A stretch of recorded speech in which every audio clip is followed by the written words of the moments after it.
Now to politics, as the Illinois General Assembly has just days now to agree on a state budget with the deadline of May 31st. There's still more than a $3 billion shortfall. And a lot is still up in the air, not to mention the uncertainty around the federal government saying they will cut outreach, especially to states that promote sanctuary status to migrants. We've got our political reporter, Mary Ann Ahern, who's here with us tonight. And we have a lot to cover tonight. Let's start with the budget itself. Will there be tax hikes to make up for that $3 billion with a B shortfall? Right. That is always the big question. And in these final hours, we're going to be watching closely. The devil is in the details. The budget is one without any federal COVID dollars. That has certainly helped in recent years. So now what?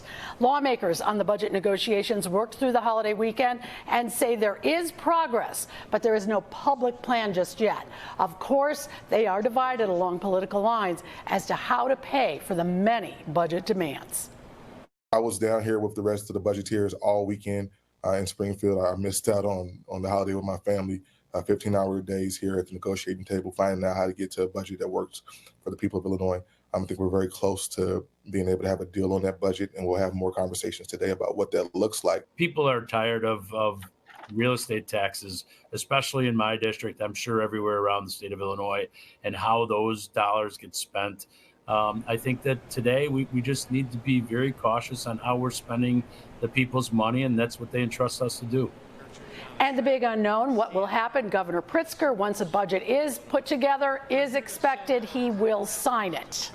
Of course, always a lot of attention on taxes and the budget going on, but there's also a lot of attention on a bill that would change police hiring in the state. Of course, this coming after the death of Sonia Massey, shot by a sheriff's deputy just outside of Springfield. What's the status of that bill now? People have been watching this debate for some time. Both chambers have endorsed the legislation, and it's waiting for the governor's signature.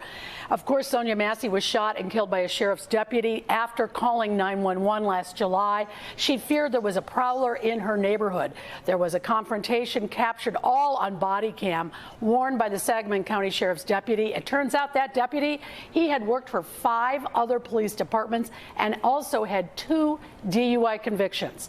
This new bill will make it easier for police to make thorough reviews of job applicants and their past employment, including being able to see any disciplinary records, and that has been much needed. Yeah. So much to cover, Mary Ann. We have to talk about the Chicago Bears. I know Bears fans have been wondering what is the latest when it comes to Springfield providing any funding when it comes to a new stadium. Right, and they are being asked, of course, what will happen no matter where the Bears stadium is built. Would that new stadium be in the city or in Arlington Heights? They are looking for state financial help. The Bears have shifted their focus to Arlington Heights, but that doesn't mean they will not need tax dollars to build a new stadium. In fact, the team is hoping the lawmakers will tweak development laws to help with infrastructure needs. Is it a dome stadium, though, at the museum campus? Is that dead? Mayor Johnson has said he's done all he can, and it's now on Springfield's plate. Just like the Bears had to come to me about how the city could wrap itself around an agreement, and we were able to respond to the organization. The Bears also have the responsibility to speak to the leadership in Springfield in order to secure a stadium.